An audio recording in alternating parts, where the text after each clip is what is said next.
But what you can see again, if you remember, I talked about the four different areas of main areas for individuals working from home, right?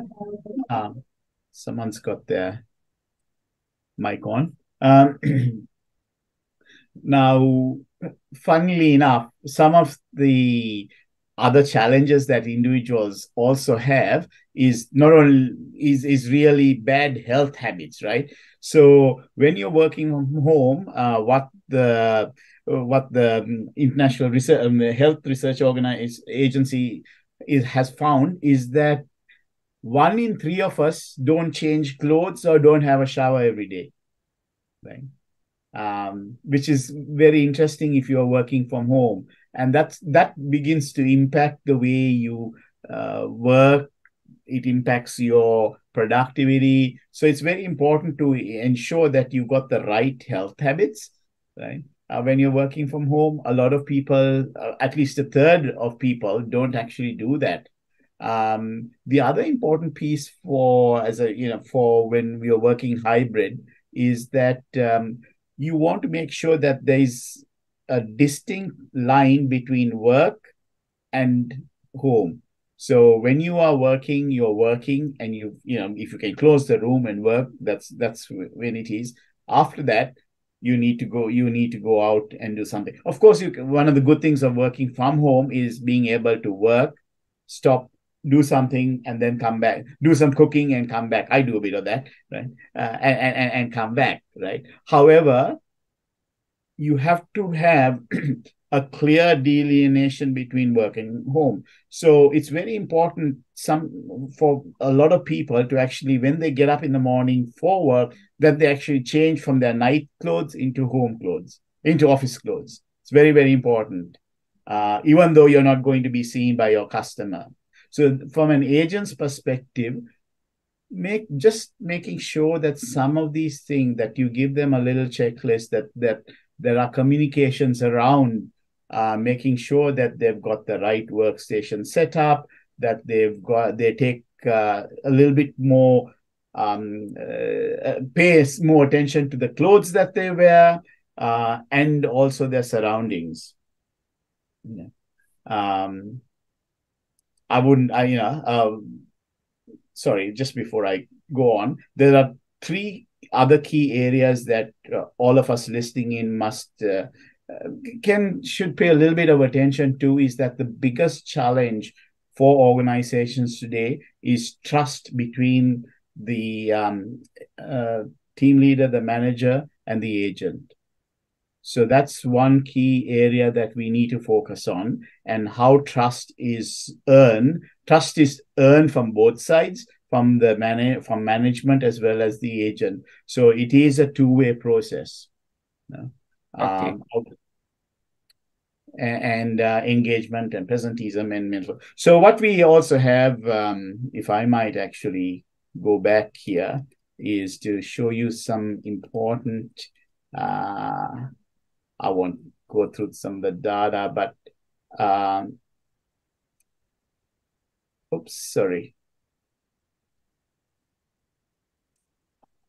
I want to, one day we'll, Andy, one day we can talk about some of these things that the data that we have, what people are doing globally, and some of the challenges for hybrid and remote work that some of your members and people would like to hear.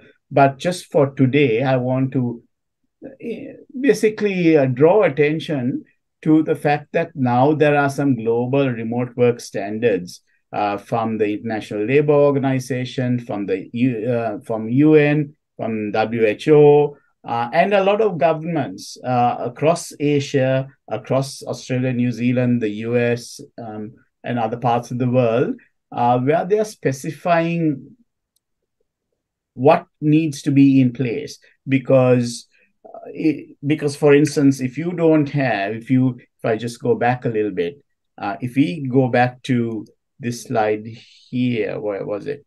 Where was that? I'm just trying to find this slide, but yeah, where is it? Oh, hang on. Apologies. I can't find the slide that I was looking for because it's going through all of this.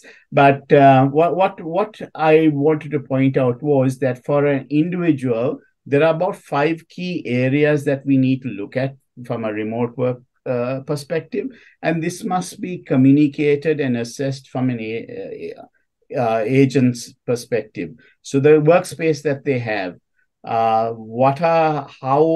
is it too, again, environmental conditions, is it too hot, too cold, is it too noisy, do they have enough air coming through? Because environmental conditions amount to sometimes 2/3 of your productivity, right? So if you are too hot, it impacts how many calls you can take or the mistakes that you make, all of that.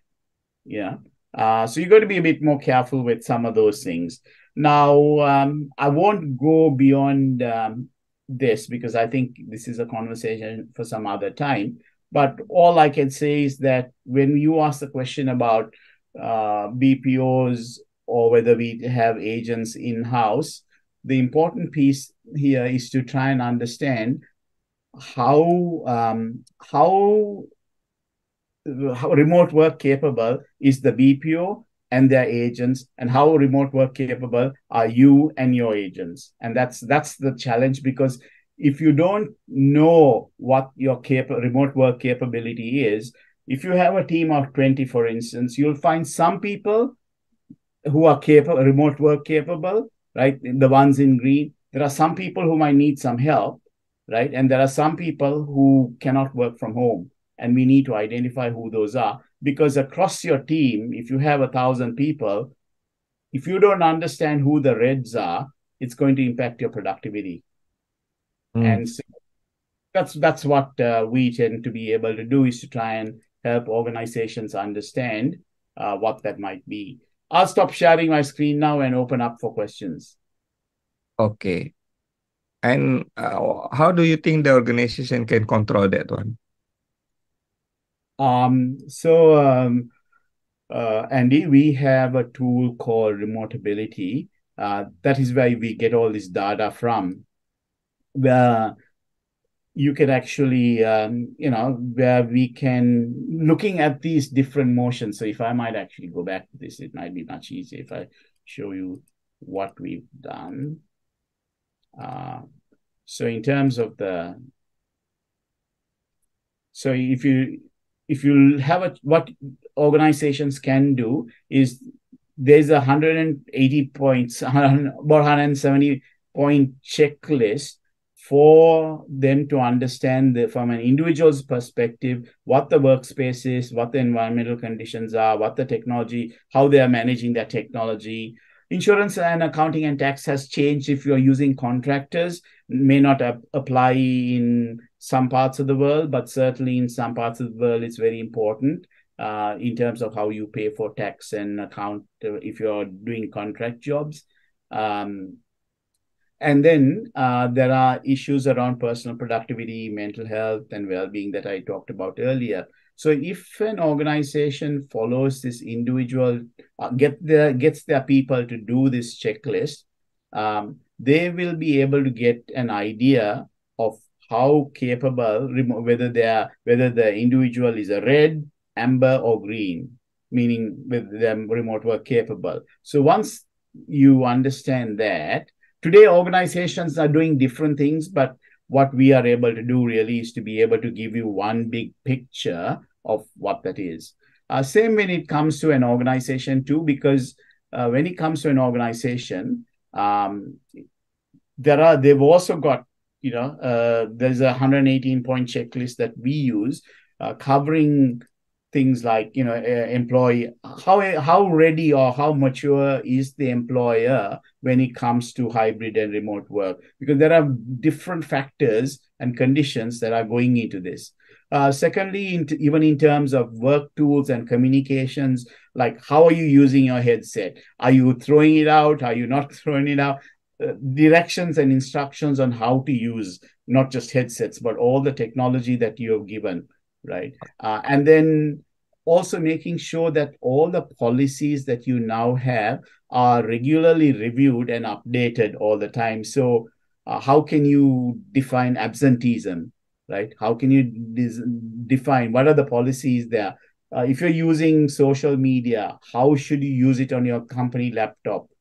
All of that needs to be defined carefully. And so you will get, if you follow the checklist, you will get a picture of for the organization and for the individuals, and you'll be able to see what that is, and then begin to take action against, or action meaning you can say, look, we have 100 employees that require proper headsets, or there are 100 employees that require some well-being measures, right? So we can actually then begin to target our company resources, management time, and all your team leaders all will be able to be more focused on agent experience, on Mm. managing that experience.